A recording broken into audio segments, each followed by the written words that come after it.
All right, Shalom. First and foremost, I want to give all of the praises and the glory to the Most High and the Son, Yahweh Bahashem, Yahweh Shah Bahashem Rakah HaKodash. Double honors to the apostles of the great millstone that taught us this truth overall, and Yahweh Bahashem Shah Brakatham to the elect, 144,000, and as well as the 1/3.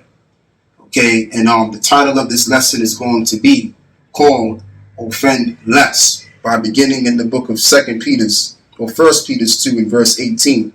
As this reads, servants, be subject to your masters with all fear, not only to the good and the gentle, but also to the froward. And of course, in this truth that we are in, you have brothers in various positions. Let's just begin with the heads of the church of Great Millstone. We have the elder apostles, and then we have the bishops, and then we have the different elders in the different camps, as well as you have brothers that are newly coming in, been in it for a very short span of time, and then you have brothers that are just about to come in. But primarily, of course, this is for brothers that are already in the truth, that's already putting in the work.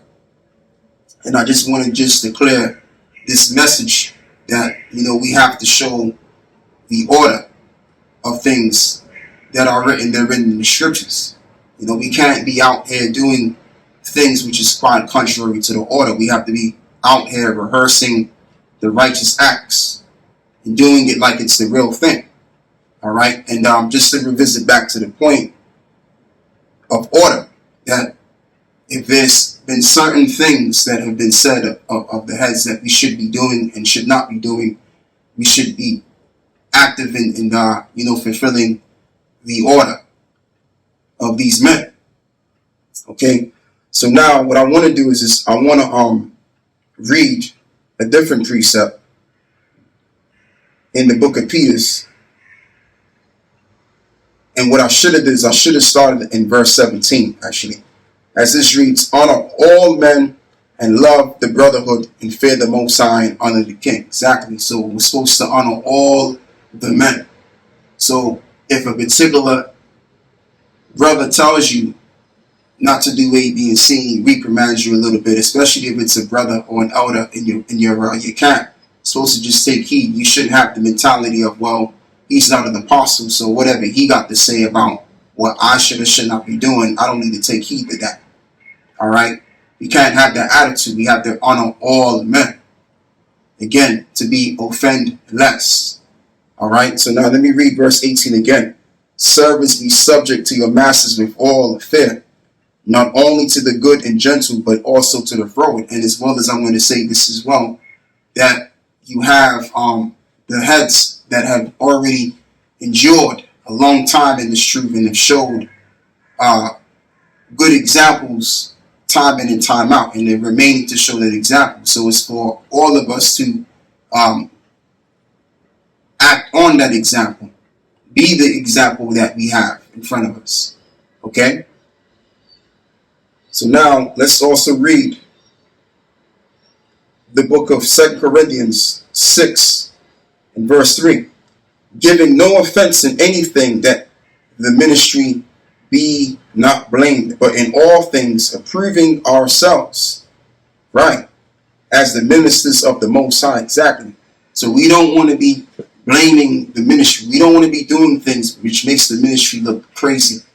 Okay? We want to promote the ministry as a positive, righteous thing, which that will be done anyway, because the pure, all things are pure, and the pure-minded are going to be spearheading with this truth anyway.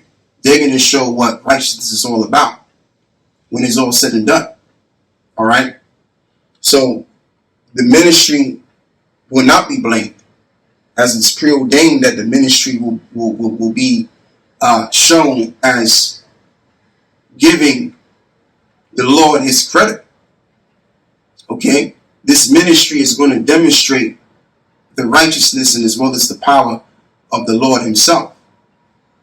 So the right kind of men are going to what? Spearhead this truth by projecting this truth in the right kind of sense without it being blameless anyway. Okay, so let me read this again. But in all things approving ourselves as the ministers of the Most High. So how do we approve ourselves as the ministers of the Most High? by rehearsing the righteous acts, by complying with the orders given. One being that we got to do these daily lessons. Okay? Two, we can't be lining up ourselves, which that's also in the law too. Okay? And many other various orders that are in the scriptures and that the apostles have already spoken about. We need to be carrying on and acting on these orders. All right? And of course, we got to include brotherly love. Just like it reads in the book of Peter. Let me go back and read that again. The book of 2 Peter 2, verse 17. Honor all men, love the brotherhood. See? It says to love the brotherhood and fear the Most High and honor the King. So how do you really show brotherly love? Because you can say you have brotherly love to a brother or brothers in general, but when it comes time to be charitable, when it comes to doing these lessons, which is a charitable thing that I'm doing now, or charity could be where you may have to open your pockets up to a brother. And you do all of these things. And when you do all of these things, you what? Show based on your actions that you truly, generally love the brotherhood. All right? Because at the end of the day, what we want is to be found blameless before the Messiah makes a second return. So this is why, as I'm going to say again, we have to rehearse these acts of righteousness in the land of our captivity. And one of those things is being in order and being a brother. Especially if you're a camp leader or you are maybe, let's just say, third in command, first in command of a camp. You have to show a great deal of an example of order. All right. And one of the things that you got to show is charity. And charity is very important to have. So much so, as it reads in 1 Peter 4 and 8, and above all things, have fervent charity, which includes doing these lessons among yourselves, for charity shall cover the multitude of sins, which also, as I'm going to say again, that includes you opening up your pockets to a brother. If the opportunity is there, and you come into a whole lot of money that you don't usually have, and it's enough money to where you can spread that money around to help the brothers in the camp, that's what you got to do. Okay? That's also how we as GMS brethren operate among each other. We help each other out. All right? So if you're a member of GMS and you're not doing these things, then you got to check your spirit. Okay? You got to check your spirit out. So now let me go and also read this as well in the book of Colossians 3 and verse 14. And above all these things, put on charity, which is the bond of perfectness. Right? And let the peace of the Most High rule in your hearts, to the which also ye are called in one body. Exactly. And we are called into the body of the anointed Yahweh Shai. We all, as the brothers that are members of Great Millstone, and brothers that may not be in Great Millstone, but they teach the exact doctrine that we teach, which is 100% truth, are all a part of the body. You know, whether you are a one-man camp or whether you have a plethora of members in your camp, we are all one body. All right? And I'm not trying to sound like that individual, man. This nigga in the camp called One Body in Yahweh Shai, you know? So when I use that word, I'm thinking about this guy's camp, but obviously he got it from the scriptures, so it's all right. But the thing of it is, for me to say, it's all right for me to say, but yeah, you know, we have been called into this grace, and we gotta take this into consideration, man. Okay, and especially if you're a brother that's found yourself going off here and there, right? But you've repented off of that now, and you're taking heed, you're taking the good advices that you need to take so that you don't make these mistakes again. You good, because you don't want to be a brother where you keep going off, you're constantly going off. You don't want to be the kind of brother where you're constantly going off, and eventually mercy has been extended to you over and over and over again. You don't want to be a brother that has to be constantly told what to do. Try to be a brother, like I said, to offend less. Okay? Because your whole entire goal is to be what? Blameless before the anointed. To be saved when it's all said and done. To be found innocent before Yahushua makes a second return. So yeah, brothers are going to go off here and there and what have you because we're in the flesh.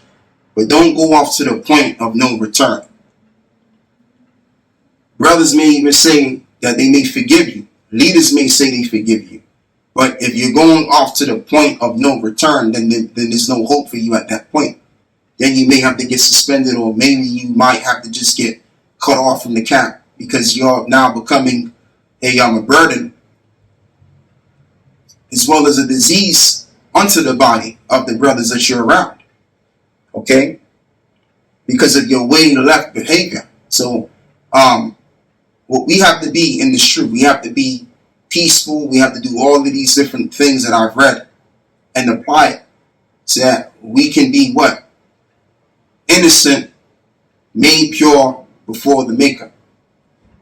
All right? Which is Yahushua in this case. As we look to. So, let me read that again. So, as it reads, and above all of these things, put on charity, which is the bond of perfectness. And I want to go back and read 1 Peter's 4 and 8 again. And above all things, have fervent charity among yourselves, for charity shall cover the multitude of sins. And that's why if you have the opportunity to be charitable and providing money towards one of the members that need it, or maybe 3 members that may need some help, and you got the money to give, then you got to do what you got to do on that regard. Because what you want to do, again, is you want to be able to make peace with your Maker. You're saving yourself when you do this. All right? So it's not about you doing this out of the intent of proving to a brother you love him. Just basically, you're pleasing a brother. You're doing this for the sake of your own self and making peace with your power, ultimately. Now, to a degree, you may do that because you may love the brotherhood, but it's primarily you doing it to be at peace between you and the Most High and His Son. All right? So now, let's also get the book of Colossians.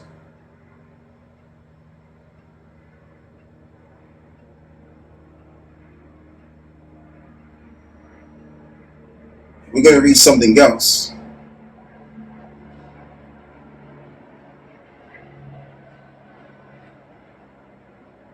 Okay, Khan, yeah, all right.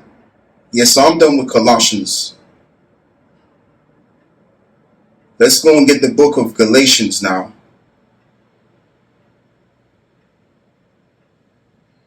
Let's get the book of Galatians. I want to get Philippians. Let's get Philippians now. And then I'll read that instead later on. So, this is Philippians 1 and verse 10. That you may approve things that are excellent, that you may be sincere and without offense until Yahushua, right? Until the day of Yahushua. I read that wrong. Being filled with the fruits of righteousness. And just like I've mentioned, we want to be innocent without offense, which goes perfectly well with this lesson. Let me read that again. That you may approve things that are excellent. What is excellent? Teaching this word, doing our sit downs, going out in the highways and the byways, demonstrating brotherly love, which includes being charitable. Okay? And overall, just rehearsing the righteous acts that are been played out in the scriptures by our forefathers. Okay? So these are things that are excellent, that you may be sincere and without offense unto the day of the anointed. And that's another key point, to be sincere. This ain't a thing of acting. You got to be real about this. This has to be your life. You have to be so cooped up in this knowledge, that this knowledge possesses you to where it's now become your reality. And if it's not like that, then eventually it's going to show that you are faking the funk. As the saying goes, you're not being real about it. You're a hypocrite. As it is written in the book of Job, right? It says that the hypocrite. Let me go and read because I'm going to butcher that. I know I'm going to butcher that. So let me just go and read that, man. Job, the book of Job.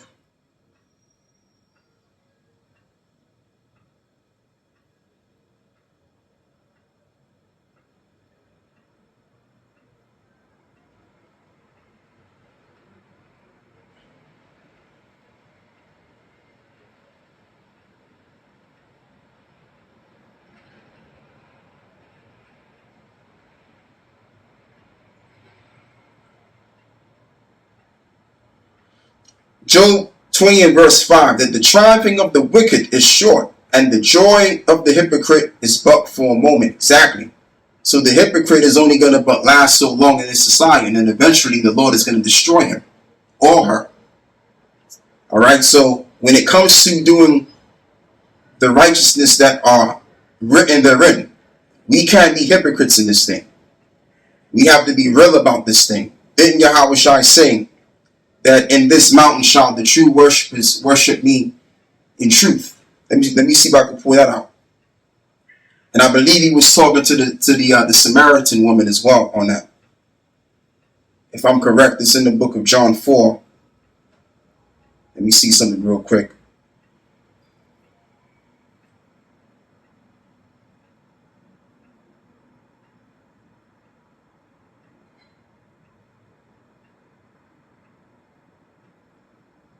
Yeah, this is it. John 4 and 21. And Yahushua said unto her, Woman, believe me, the hour cometh, when ye shall neither in this mountain, nor yet at Jerusalem, worship the Father.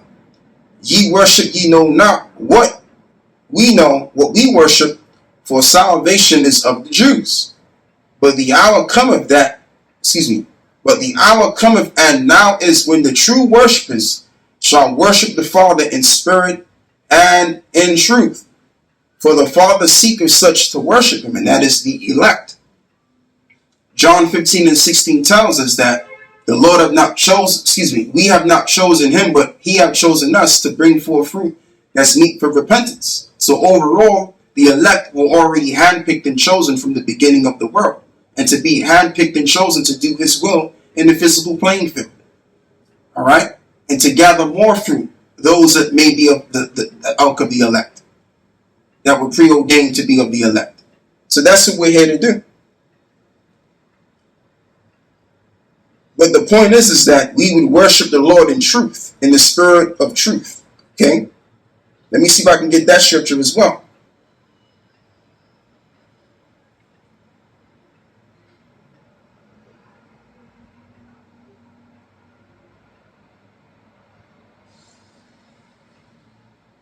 Right, John 4 and 24. For the Most High is a spirit, and they that worship him must worship him in spirit and in truth. So that's all I really wanted on that. So now let's go back and read the book of Philippians 1 and 10. I thought I had it on deck. I'm going to have to bring it back on this tab over here. So let me do that. Philippians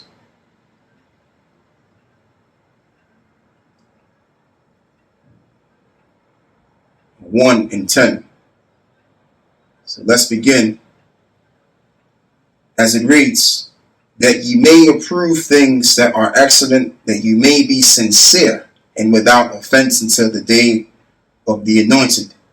Verse 11, now being filled with the fruits of righteousness, which are by Yahushua the anointed, unto the glory and praise the Most High. So the way that you will be filled with the fruits of righteousness is by doing these things, of course, but there's a particular spirit that you got to have, and that's in the book of Galatians, the 5th chapter. Galatians 5 and verse 16 verse, all the way down to, let's just say 25, okay? So now let's begin by reading this. This I say then, walk in the spirit, and ye shall not fulfill the lust of the flesh. Verse 17, for the flesh lusteth against the spirit, and the spirit against the flesh, and these are contrary the one to the other, so that ye cannot do the things that ye would. Exactly. You won't, because when you're operating in the flesh, what happens is that you tend to be very difficult to deal with, hard-headed. When one is giving you advice, you don't take the advice. When one gives you an order, or if there's an order from on high that you gotta act on, you don't act on it because you're busy thinking about how you feel about that order. So you want to go contrary to that order, and you may very well take order, but eventually you're going to try to make it in the middle and you know, sort of go behind that order, but call yourself acting on that order. You understand what I'm saying? All right? And it gets to the point where you wind up just doing things that are just dishonorable overall. All right? And then it gets to the point where you might wind up getting cut off because you're not being operative with the camp that you're in. You're doing your own thing. Now it gets to a point that you've become self-willed. You're self-driven. Rather than you being spiritually driven, you're fleshly driven, which leads one to be selfish or self-driven. Excuse me. All right? So instead of going by orders, a fleshly person does what their flesh orders them to do.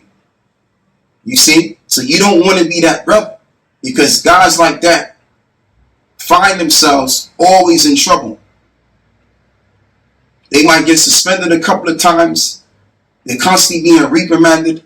Or what tends to happen at the very end is that they're excommunicated. They're cut off.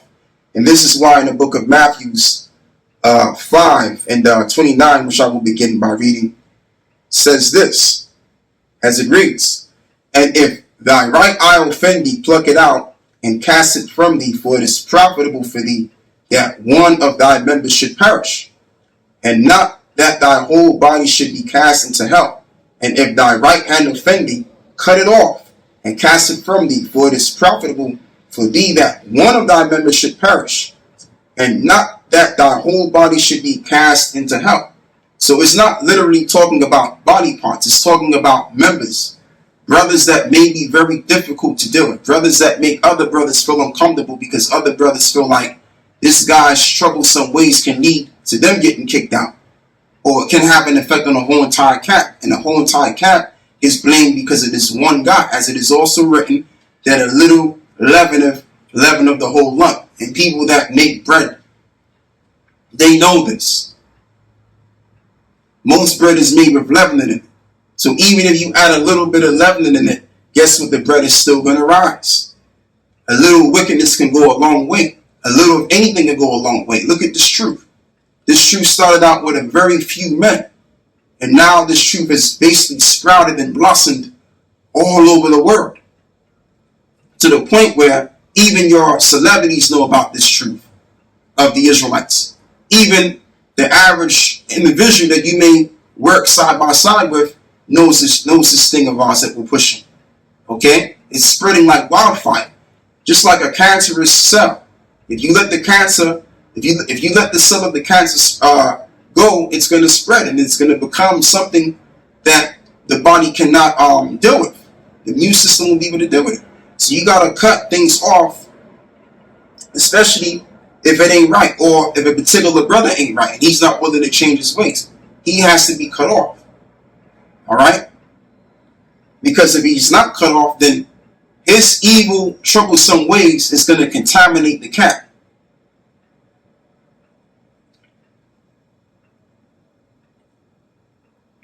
And that's what happens when an individual is being fleshly all the time. Rather than walking in the spirit, he's walking in the flesh. Then he'll become a camp contaminator. Let me just say it like that instead. Now let's go and read back to the book of Galatians 5. And let's read on down. In verse 18. But if ye be led of the Spirit, ye are not under the law. Now the works of the flesh are manifest, which are these: adultery, fornication, uncleanness, lasciviousness, idolatry, witchcraft. Oh, doesn't it also say rebellion is as a sin of witchcraft? Exactly. So if you have an individual that's walking according to the flesh and he's self-driven and he's rebellious against order, guess what? He's actually performing the act of being a witch. He's no different than the witch. And you know what happens to witches according to the law? They put to death. So there you go. Hatred, variances. Exactly. You can't be variable among the brotherhood. So if the brother or brothers in general that you are around, if they have a certain spirit and they go by certain orders and things, you have to follow their way. You can't be variable to them. Otherwise, they have the right to kick you out. Okay? Emulation, wrath, strife, seditions, heresies, envying, murders, drunkenness, revelings, and such like, of which I tell you before, as I have also told you in times past, that they which do such things should not inherit the kingdom of the Most High. But the fruits of the Spirit is love, joy, peace. Exactly. And that's the whole thing. We want to retain peace. We want to show love. And the first thing is that he's mentioned the fruit of the Spirit, which is love. So again, going back to what? Loving the brotherhood. And just like I mentioned earlier before, how do you show that you love the brotherhood? Because you can give lip service, but how are you showing that you love the brotherhood? When the chance comes, let me use another word. When an opportunity comes, when you come into some money, right, and that you don't usually have, and it's way more than enough to where you can basically have brothers eat off of that. Again, verse 22, but the fruit of the Spirit is love, joy, peace, long-suffering, gentleness, and goodness and faith. And it mentions love, which is the first word there. And once again, how do you show brotherly love? When the opportunity comes and you come into a whole lot of money that you're not usually having in your account, you're supposed to what? Provide financial support to brothers in your camp. That's how you demonstrate and show that you love, because you can give lip service and say you love the brotherhood, but you don't do anything for the brotherhood. All right? That's not what we're trying to be here. Joy. Again, having joy with the brotherhood. Having peace with the brotherhood. Long-suffering. Gentleness. Goodness and faith. Meekness, temperance. Against such there is no law. Oh, this is heavy too. And they that are the anointeds have crucified the flesh with the affections and lusts. If we live in the Spirit, let us also walk in the Spirit. So when we walk in the Spirit, we set aside the flesh. So if we're setting aside the flesh, there's no harm that can come our way. There's no evil that can come our way. Because flesh and blood, what? Well, imagine evil.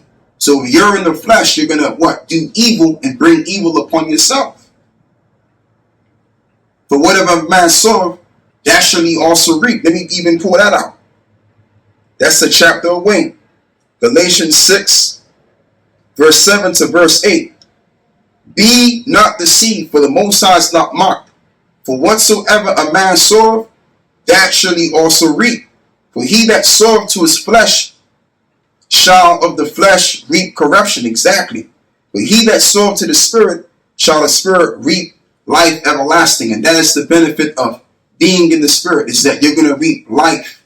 Because you can do nothing but good when you're in the Spirit. When you're in the flesh, you can do nothing but evil, and it reap the same. Okay? That's what happens. So this is why David said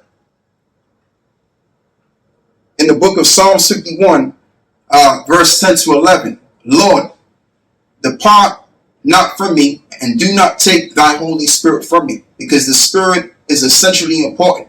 The Spirit is going to lead you to do good, even unto the time of the Messiah's return. And in that time you will be found blameless in that time.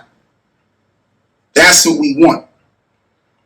That's exactly what we all should be gearing ourselves towards. Okay?